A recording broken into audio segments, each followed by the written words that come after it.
Próxima estação. Next station. Rubem Alves. Desembarque pelo lado esquerdo. Exit on the left side.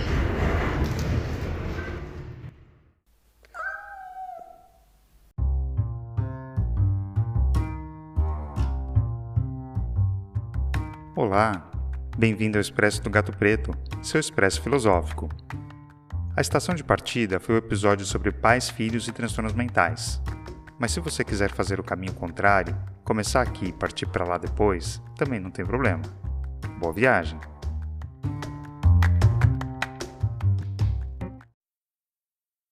Sobre a saudade. A menina e o pássaro encantado. Era uma vez uma menina que tinha um pássaro como seu melhor amigo. Ele era um pássaro diferente de todos os demais. Era encantado. Os pássaros comuns, se a porta da gaiola ficar aberta, vão-se embora para nunca mais voltar. Mas o pássaro da menina voava livre e vinha quando sentia saudades. As suas penas também eram diferentes, mudavam de cor.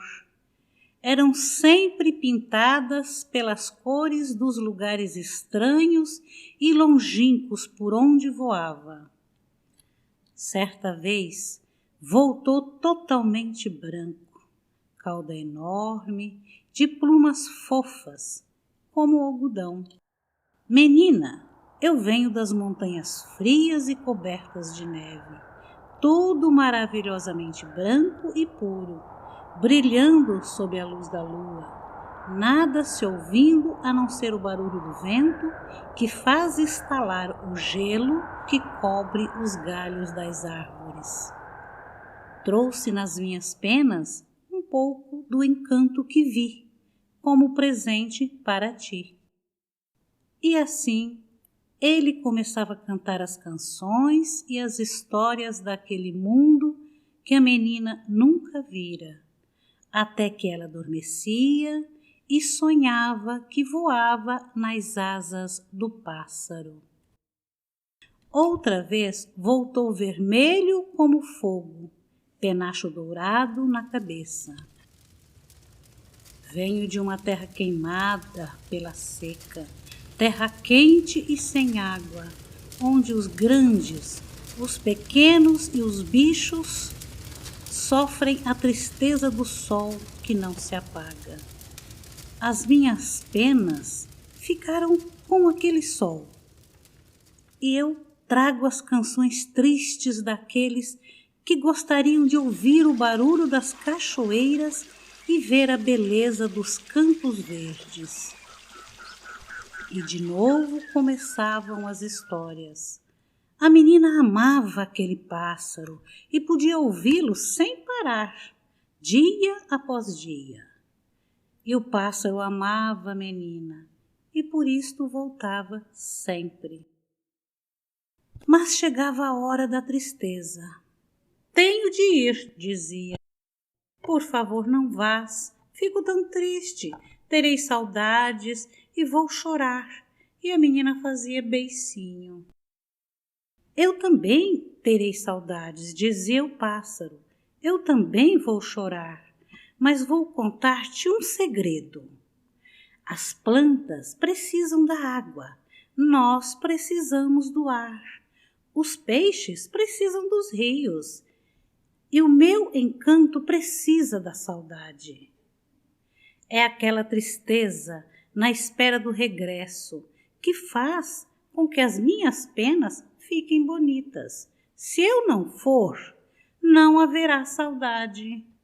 Eu deixarei de ser um pássaro encantado e tu deixarás de me amar. Assim ele partiu. A menina sozinha chorava a noite de tristeza, imaginando se o pássaro voltaria. E foi numa dessas noites que ela teve uma ideia malvada. Se eu prender numa gaiola, ele nunca mais partirá. Será meu para sempre. Não mais irei ter saudades e ficarei feliz. Com estes pensamentos, comprou uma linda gaiola de prata, própria para um pássaro que se ama muito, e ficou à espera. Ele chegou finalmente, maravilhoso nas suas novas cores, com histórias diferentes para contar. Cansado da viagem, adormeceu. Foi então que a menina, cuidadosamente, para que ele não acordasse, o prendeu na gaiola, para que ele nunca mais a abandonasse, e adormeceu feliz. Acordou de madrugada com o gemido do pássaro. Ah, menina, o que é que fizeste? Quebrou-se o encanto. As minhas penas ficaram feias e eu esquecer-me-ei das histórias. Sem a saudade, o amor ir-se-á embora. A menina não acreditou. Pensou que ele acabaria por se acostumar, mas não foi isso que aconteceu. O tempo ia passando e o pássaro ficando diferente. Caíram as plumas e o penacho, os vermelhos, os verdes e os azuis das penas transformaram-se num cinzento triste. E veio o silêncio, deixou de cantar. Também a menina se entristeceu. Não, aquele não era o pássaro que ela amava. E de noite ela chorava, pensando naquilo que havia feito ao seu amigo. Até que não aguentou mais. Abriu a porta da gaiola. Podes ir, pássaro, voltas quando quiseres. Obrigado, menina, tenho que partir. E preciso de partir para que a saudade chegue e eu tenha vontade de voltar. Longe, na saudade, muitas coisas boas começam a crescer dentro de nós. Sempre que ficares com saudade, eu ficarei mais bonito. Sempre que eu ficar com saudade, tu ficarás mais bonita e enfeitar-te-ás para me esperar. E partiu, voou que voou para lugares distantes. A menina contava os dias e a cada dia que passava a saudade crescia. Que bom, pensava ela, o meu pássaro está a ficar encantado de novo. E ela ia ao guarda-roupa escolher os vestidos e penteava os cabelos e colocava uma flor na jarra. Nunca se sabe, pode ser que ele volte hoje. Sem que ela percebesse, o mundo inteiro foi ficando encantado, como o pássaro, porque ele deveria estar a voar a qualquer lado e de qualquer lado haveria de voltar.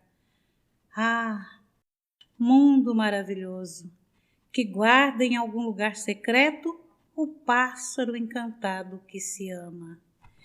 E foi assim que ela, cada noite, ia para a cama, triste de saudade, mas feliz com o pensamento: quem sabe ele voltará amanhã? E assim dormia e sonhava com a alegria do reencontro.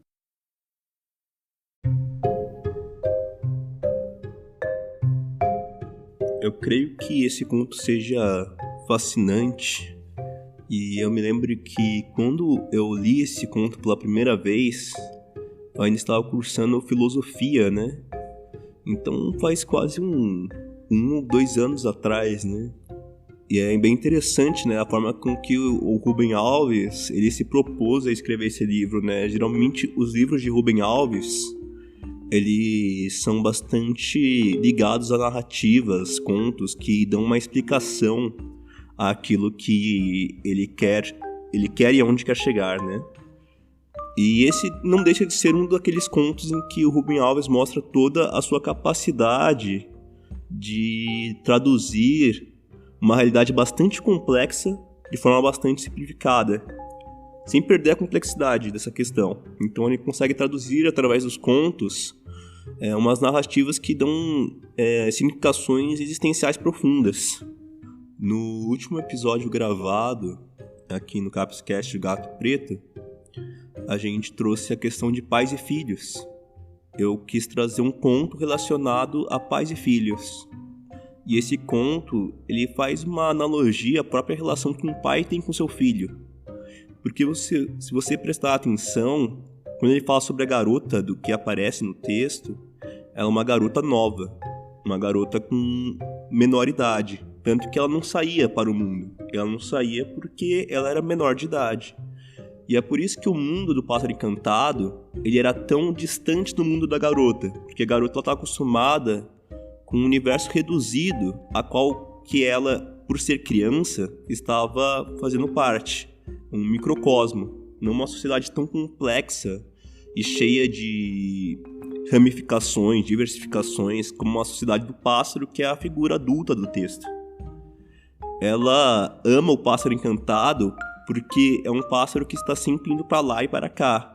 E nem sempre as suas histórias são felizes. Tem um momento do conto que ele fala sobre um local que é muito quente e que os outros animais até chegavam a sofrer por causa do calor. Isso não é uma cena, é uma descrição feliz.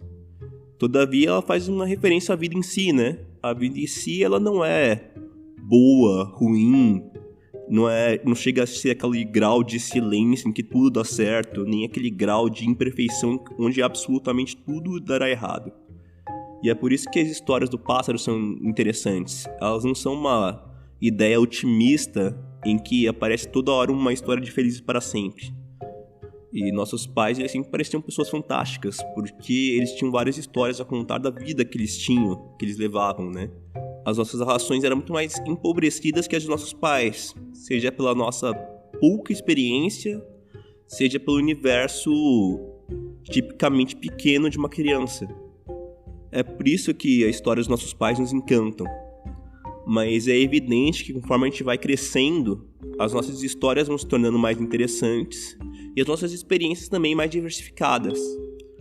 Eu costumava dizer uma frase que eu dizia que na vida adulta tudo é erudição, porque nenhuma experiência foge completamente da experiência anterior, e mesmo as experiências novas trazem uma certa marca psíquica anterior à nova experiência.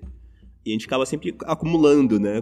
Porque não somos uma folha em branca, uma tábua rasa. Começamos a compreender uma certa ordem sutil do mundo. E tudo isso mexe conosco. Quando a gente fala sobre essa história, a gente está falando sobre a história da própria complexidade da vida humana, que vai galgando de posição. E sem ela, sem a gente conseguir sair da nossa própria interioridade e ir para fora, a gente não consegue viver. Porque a vida é experiência. E se você olhar bem na palavra experiência, quer dizer fora. Se colocar experiência, você vai ver que a tradução é assim, projetar-se para fora. Isso que é experiência. E quando o Pássaro Encantado vai indo para lá, indo para cá, indo para lá, indo para cá, ele vai trazendo várias experiências que vão tornando ele mais encantado. Porque o encantamento nada mais é que você ter um investimento nas áreas da sua vida, nas suas múltiplas áreas da vida. E você conseguir ir e voltar. E as pessoas vão gostar mais de você a partir do próprio momento em que você se dedica a diferentes projetos, que você não seja uma pessoa parada. A própria rotina, né, uma rotina bem reduzida, ela não traz resultados satisfatórios nem para você, nem para as pessoas as quais você ama. Porque elas não vão ter muito interesse em ver uma história que se repete infinitamente. Então, ao mesmo tempo que ela traz a complexidade de um adulto tendo que se relacionar com uma criança que não compreende a sua ausência, ela também traz como as relações humanas, elas dão mais certo conforme as pessoas têm um espaço para vivenciarem experiências e depois compartilharem elas com as pessoas que amam.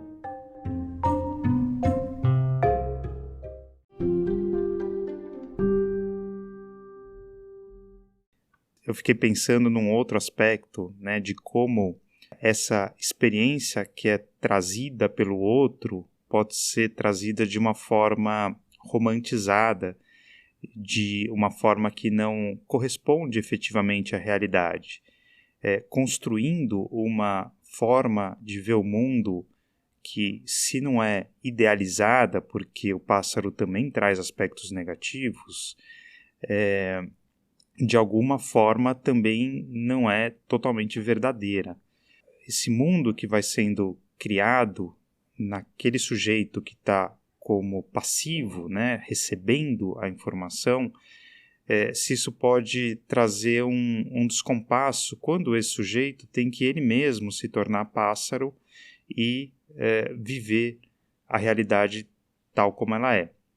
Eu fiquei pensando nisso também numa época em que a gente tem as redes sociais, em que, de uma certa forma, muitos pássaros vão nos trazendo muitas coisas que parecem muito interessantes, mas tem todo um aspecto da vida que vai sendo deixado de lado e não é considerado, né? Desde o tédio, desde a frustração, até os momentos repetitivos, maçantes, o esforço todo que está contido na construção dessas experiências que são trazidas como interessantes.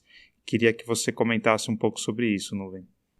A gente vai ver que a criança ela vai se desenvolver, vai tomando forma, né, de garota, né? Não chega a ser mais uma menina, mas sim uma garota.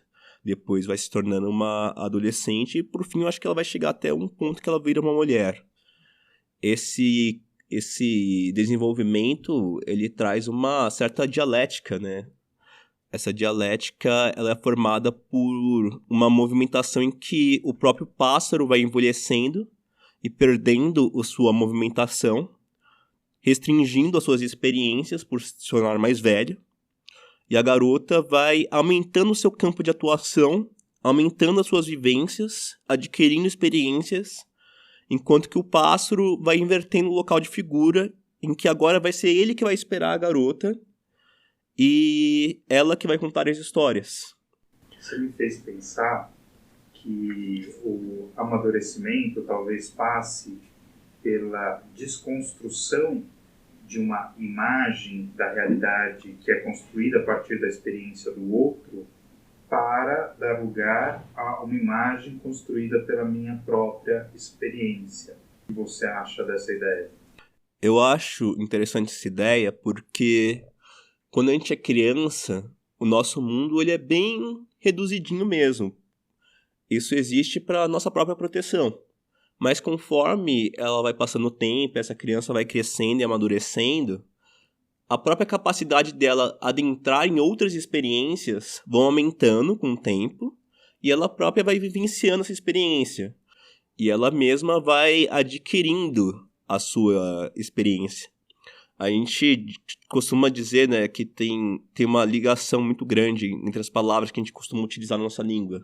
Por exemplo, aluno quer dizer sem luz. E a gente acredita que o aluno basicamente é uma pessoa que desprovida de luz, em que o professor iluminado vai colocando e depositando conteúdos em sua mente. Hoje em dia a gente não usa muito mais o termo aluno, a gente está usando mais o termo educando. No âmbito da saúde mental, a gente não está usando a palavra mais paciente, mas sim interagente. Por causa que essa passividade absoluta, ela é inexistente. A passividade ou a capacidade de ser ativo ao mundo, ela vai variar conforme o tempo. E a pessoa mesma vai crescendo como pessoa, vai crescendo em suas experiências, vai adquirindo essas experiências, ela mesma saindo dessa condição de passividade e adentrando no mundo em que ela faz a sua prática, ela faz as suas escolhas, ela decide por si própria, ela segue a sua vontade, os seus sonhos, os seus ideais. Essa troca, né, esse crescimento que a pessoa vai adquirindo com o tempo é importante para que ela mesma sinta que a sua vida tem sentido, porque uma vida parada não tem sentido algum. Tem uma frase existencialista que diz: o nada nadifica.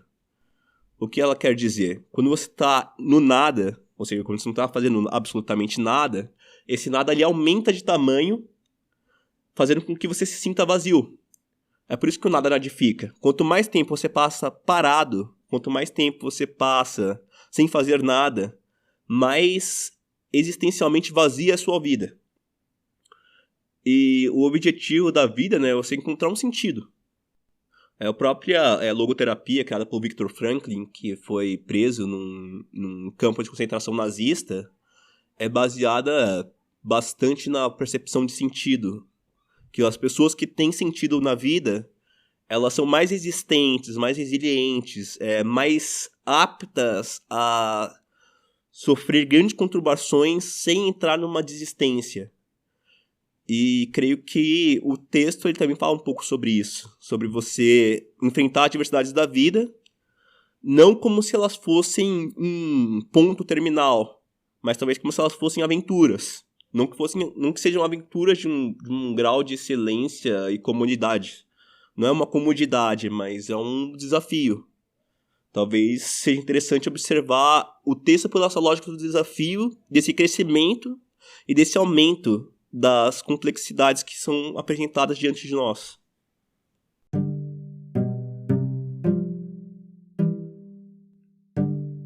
Porque você chegou a citar que a criança ela tem um universo reduzido.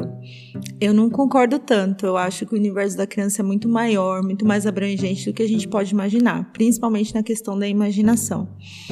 Né? Então, é isso que eu gostaria de ver com você, se você concorda com o meu ponto de vista ou não.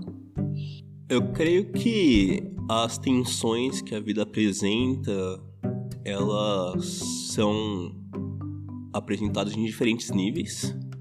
Não que um nível seja mais importante que o outro, mas sim que são níveis diferentes com complexidades diferentes, né?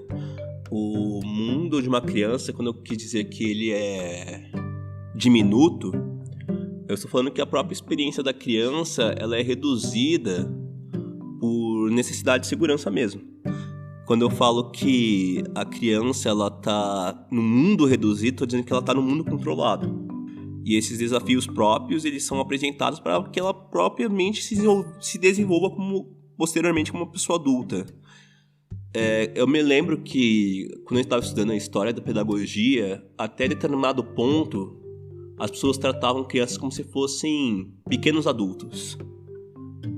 A descoberta da criança, que também combina com a própria descoberta da pedagogia, é descobrir que a criança não é um pequeno adulto ou um adulto em miniatura. A gente descobre que a criança é de fato uma criança que tem um universo que lhe é próprio, e que deve ser respeitado, não sendo inferiorizado, e também que a gente deve ter bastante cuidado com o mundo que a gente apresenta à criança e os problemas que ela vai ser apresentada.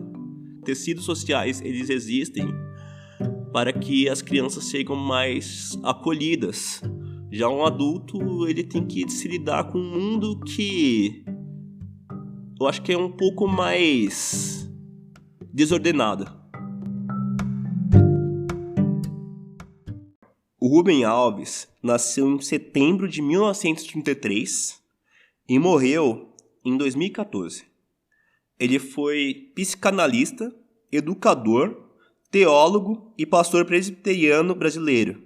Posteriormente, se eu não me engano, ele largou a teologia da libertação. Não largou a teologia da libertação, ele largou o cristianismo, ele se tornou deísta, né? Ele largou o cristianismo e se tornou deísta. A ruptura de Alves com a teologia tradicional pode ser mais bem compreendida na seguinte afirmação: minha teologia não precisa da existência de Deus. Por isso, deixou de ser teologia. Passou a ser poesia. Ela não prova nada, nem quer. Somente anuncia ausências, objetos para os quais a minha nostalgia se inclina. E ele foi muito importante porque ele está ligado, né, ao Paulo Freire, inclusive. Ele é considerado um dos principais pedagogos brasileiros da história, de uma estatura muito abrangente. Ele foi professor da Universidade Estadual de Campinas, a Unicamp. Como eu tenho experiência lendo os escritos de Rubem Alves, ele sempre foi um intelectual bastante respeitoso, nunca atacando inimigos diretamente, de forma esdrúxula ou meramente raivosa. Foi um homem infinitamente preocupado com as questões com as problemáticas do Brasil no campo social, as desigualdades, aquelas coisas bárbaras que nós vivenciamos com uma cultura preconceituosa, com uma cultura que ataca grupos minoritários. Ele foi muito preocupado com o desenvolvimento de um estado de bem-estar social que assegurasse qualidade de vida, principalmente para aqueles que mais tinham necessidade.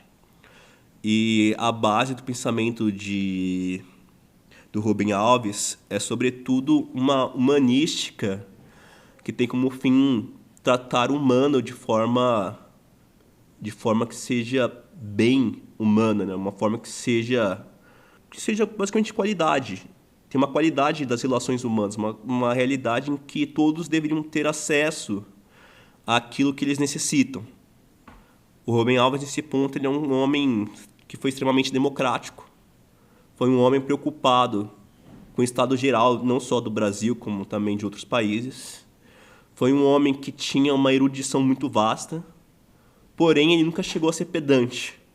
Ele nunca foi aquele tipo de intelectual que escrevia livros que ninguém conseguiria ler, além do campo intelectual.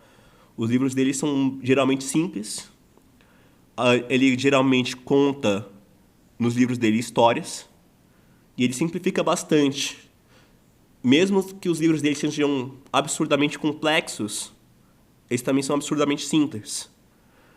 Isso se devia ao fato de que ele era um democrata, no sentido bem, não diria radical do termo, né? Talvez radical seja uma palavra violenta, mas no sentido que ele realmente acreditava na democratização e realmente acreditava que a mensagem deveria chegar a todos.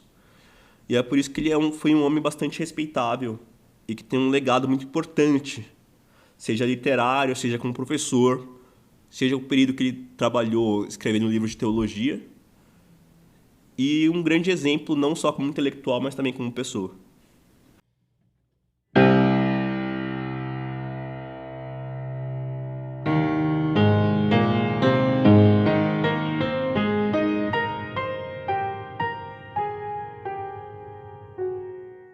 Muito bem, esse foi o Expresso do Gato Preto, seu expresso filosófico. A leitura do conto foi da cantora, a curadoria e as discussões foram do Nuvem. Esse episódio usou áudio do metrô de São Paulo. O link para o texto de onde foi retirada a citação está na descrição do episódio. Nosso Instagram é o @capscast.do.gatopreto. O link também está na descrição. E a gente tem um e-mail, capscastdogatopreto, tudo junto, @gmail.com. Escreve pra gente lá. Não deixa de seguir o podcast na sua plataforma preferida para não perder nenhum episódio. Se você gosta do nosso trabalho e quiser e puder contribuir, dá uma olhada lá no Apoia-se, apoia.se/capscastdoGatoPreto. Até o próximo!